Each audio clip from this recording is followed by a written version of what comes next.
Sifu is the second outing coming from the developer Slowclap, with their first game being Absolver, a somewhat strategical fighting MMO. But just like Absolver, here we have Sifu, another game showcasing martial arts and technical beauty. I first caught one of this game during 2021's PlayStation State of Plays, and actually the PlayStation 4 version is going to be the version that I'll be reviewing today. So let's get into it.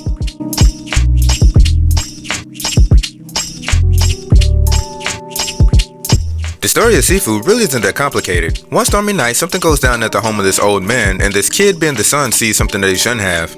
8 years later, the kid, who is now a grown person, is out to get revenge on the culprits that's responsible. But since those 8 years, of course, certain things have changed along with everybody's age. The 5 people who is responsible for your father's death have all went on to give rise to establishments according to their endeavors. So here the player must go into their domains to deliver karma or retribution for the past deed. It's pretty much a straightforward revenge tale with a touch of supernatural elements added to it, with the primary one being in the form of this charm that gives the main character the ability to come back to life, but at the cost of aging.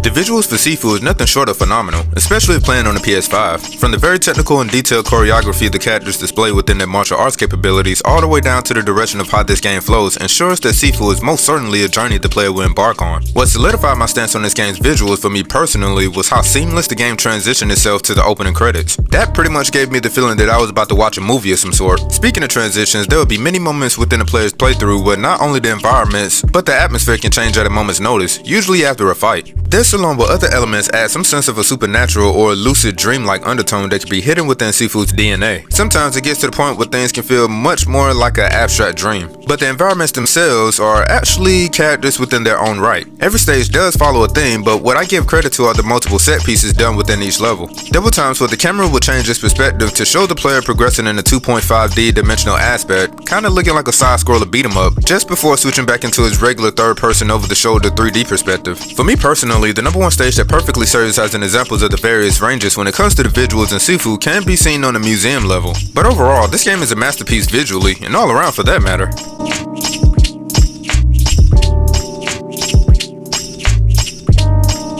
Now, this is where Sifu shines, or rather its core focus revolves around. Sifu is a third-person, over-the-shoulder game where the player must incapacitate everybody, and I mean everybody. You see, nobody is an innocent person. You could be talking to somebody at a bar and before you know it, they're kicking your ass, and well. So in this case, if you have that paranoia that the world is out to get you, well, hold on to that, because in this game, it's true. So that means that one must be prepared to defend oneself from the onslaught of opponents that want to see you dead who don't even know you. Now, just from viewing this game and how it plays, one can easily mistake its gameplay to be similar to that of the Batman Arkham games. And to that, I would say that you're somewhat half correct. But unlike those games, Sifu is much more complex, fast-paced, not to mention harder. If the Arkham games was like driving automatic, be prepared to learn how to drive manual stick shift with Sifu. The tools Sifu gives the player are light and heavy attacks, a block, and a parry system. Offense and defense, and knowing when to switch in between them is vital and must, I repeat, must be practiced and perfected by the player if he or she wants to have any hope of completing this game. Understanding all possibilities and factors that go into fighting, and knowing that everything is a gamble of risk and reward is going to be what takes you through the 5 stages that this game sees you traversing through. Let me dive a little bit deeper into what I mean. Let's start with being defensive. When a person attacks you, you can block, but if you take this route, the meter at the bottom of your screen, known as your structure meter, will fill up with being attacked repeatedly. Once it's full, it will break, therefore leaving you vulnerable and defenseless, open for punishment to be delivered to you. Another method within the defensive measures comes with parrying. If the player hits the block button precisely at the moment before an attack connects with you, you can stop them for a moment, and that bar I was talking about before and what happens when it breaks goes for your enemies as well. Once that breaks, they will be open for a takedown, which will be shown by these 2 button icons that would appear. If you hit that, then it's lights out for them. But not only that, you will be able to get a little bit of your health back and some points that will be very useful. More on that in a second. The third thing that you can do is dodge attacks, which is in my opinion the best. But again, it's all about your timing, learning fighting combinations, and your reaction speed. You can dodge high and low attacks, and depending on which attack you perceive it to be is how you will need to dodge it. If not, you'll just end up blocking the attack and you already know the death to your stature. And finally, the last, but probably the most simplest thing that you can do as far as a defensive measure is move around. Repositioning yourself and knowing your environment can play a vital role in your success. A stage could possess things that can help you immensely, like weapons and other areas in which you can dispatch your opponent into, so keep that in mind. Now on to the offensive techniques. There is something that the player must be aware of, and that's knowing when and the importance of using light and heavy attacks. A lot of people, especially first time players that I see, spam the light attacks thinking that it's going to get them somewhere, when in all actuality it's probably going to get them some distance, but not too far. You see, light attacks, of course, just like any other game, does chip damage, but in combination with heavy attacks, it can be used to push a person's structure meter to the edge to pull off a finisher, aka a takedown. Heavy attacks can not only disrupt an opponent's structure faster, but also can do more damage to their health. Utilizing this becomes somewhat of a juggling act as to use both of these combinations to equate to a takedown, or to pretty much destroy whoever stands in your way. I personally tend to start off with the heavy attacks on the men, seeing as though their structure are a tad bit more stronger, and I will start off with the light attacks for the women to break their structure. From my observation, starting off with heavy attacks on some of these women will defeat them, but I will be missing out on a takedown to get some of that health back, and I need health, especially within emergencies. Your light and heavy attacks come with combos when the right combination of buttons is pushed, but back to what I was saying about the weapons that you find. Weapons are your friend. They hit harder, do more damage, and can help level the playing field because these enemies are not your typical, oh, let's attack one at a time and take turns. No, these guys believe in overwhelming force and jumping their opponents, so fair fights or one-on-one combatants are seemingly only reserved for the bosses at the end of each stage. This game has a unique gimmick too, whereas if you are defeated, the player is brought to a screen where one can purchase move upgrades via points that you obtain defeating enemies. And quite honestly, these techniques help a little, but really doesn't do anything significant that can turn the tides in your favor.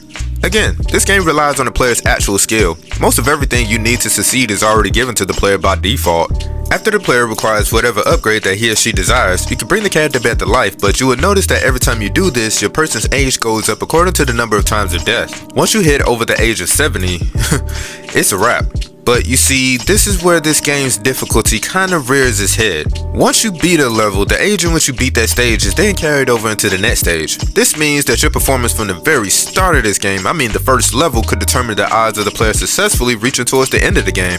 The only way to make things easier to the player is to perfect their skills and get used to repetition, and I mean that literally. The player will find themselves replaying a level over and over again for the sake of completing it at a younger age, or probably even to farm experience points to purchase upgrades. I almost forgot to mention that once you buy an upgrade, you unlock it first like a down payment, but to permanently unlock that ability requires buying into that ability multiple times, kinda like a student loan repayment plan. Once the player permanently unlocks it, it will be there forever. This is very important to note because when the player hits over the age of 70 and dies, pretty much say goodbye to all of the points accumulated, not to mention your buffs and your experience points. So to reiterate, whatever the player hasn't unlocked permanently, say goodbye to it. This mechanic only deepens how brutal and unforgiving this game can get. But, as I said, there are some things that can help you a little though. For instance, you can find these shrines placed on levels that can give the player certain advantages if they meet the requirements to get them. There are multiple tenders in which you can purchase these enhancements. However, there is one that I don't necessarily recommend you to do. You see, you can purchase certain boosts with your experience points that you gain,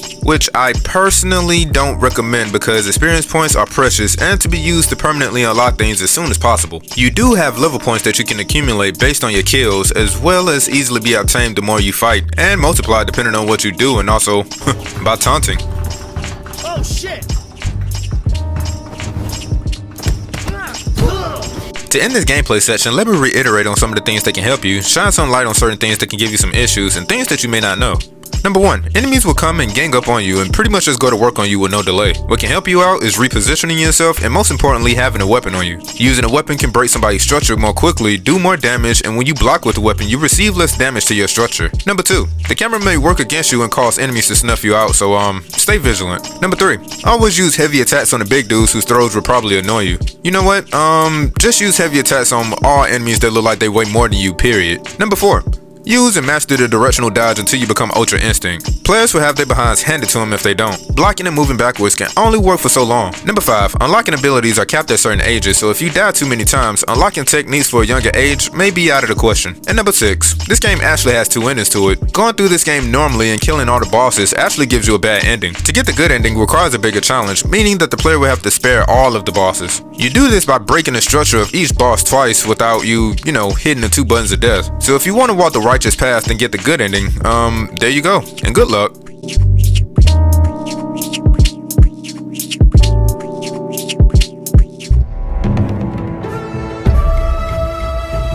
The music of Sifu is composed by Howard Lee, a DJ and producer who put out quite a number of records. When it comes to Sifu though, he delivers, and I mean he delivers. Now I know I keep talking about stage 2, but in that level the club music is just pure hype. This energetic electronic dance music gets the blood pumping and also above all else just makes you want to move. Most if not all the other songs on the original soundtrack, you can pretty much clearly hear the rich culture oozing from it with the blend of some experimental and ambient liberties. But if you purchase the deluxe edition of Sifu, the original soundtrack comes with it. I will drop those links as to where you can peep out Howard Lee's works in the description below.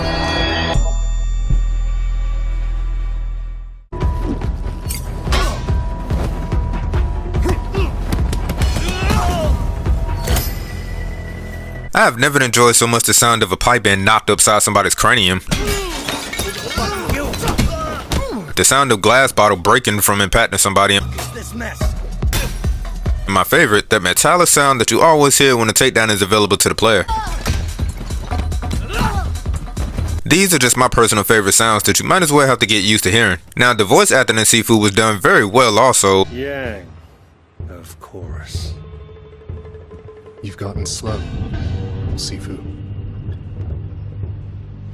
Even though this game isn't focused that much on plot. You see, Sifu is kinda like... You just don't want to talk, really? I'm just about that action, boss. But overall, the sound quality is top notch, and as I said within the presentation section, it's on cinematic movie quality. And you can have Lucas Rosella to thank for that.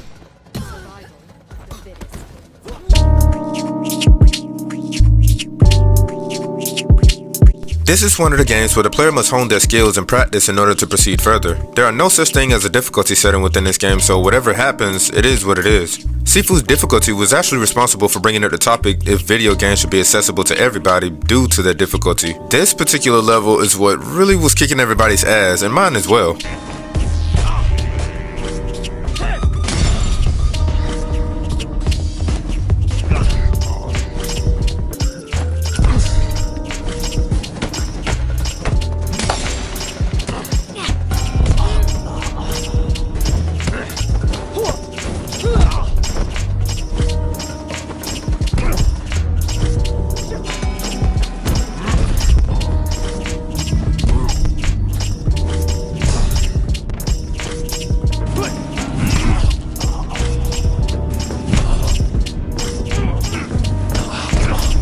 Like really, I was about to throw in the towel too, but I ended up finding myself doing repetitious runs, and in doing so, I became a little bit more familiar with the character's movement and the game's mechanics to the point where everything just clicked. I guess you could say I kind of found my zen mode, or what other gamers would like to say, I got good. So much so that I found myself changing my initial stance on this argument to being like, well, maybe it isn't all that bad as it is. Maybe I just kinda sucked at it. But regardless of whatever stance a person may take on this issue, there's supposedly an update coming out soon that will add the option of a difficulty setting along with other things. Needless to say, I think Slow Clap heard the people's feedback, but in the overall grand scheme of things, Sifu is one of the highlights of 2022. The game pays homage to all of its inspirations. Visually it looks amazing, stylish and cinematic with a nice polish to it. The story isn't so complex, but if you pay close attention to the items within the game and people's dialogue, you will be shocked to find people's motives and resolves adds a level of depth to the characters who you probably may just believe is one-dimensional. The controls do take some getting used to, but once you do, it's a wrap. So with all that said, I'm going to give Sifu a 9.5 out of 10. I definitely recommend anybody who wants to challenge to pick this game up pronto. Sifu is now available for PlayStation 4 and 5 and also on Epic Games for Windows PC for $40. Go ahead and pick this one up, and also peep out that nice small live action video they did for Sifu. It captures the elements of the game quite beautifully, and if all possible, I hope they do a miniseries, or even better, Slow Clap has a Sifu sequel that might be in the works, because I would hate to see this title truly end the way that it ends. But anyway, until next time, be safe out there, and peace y'all. And don't forget to like and subscribe. Hit up that notification bell, and I gotta go.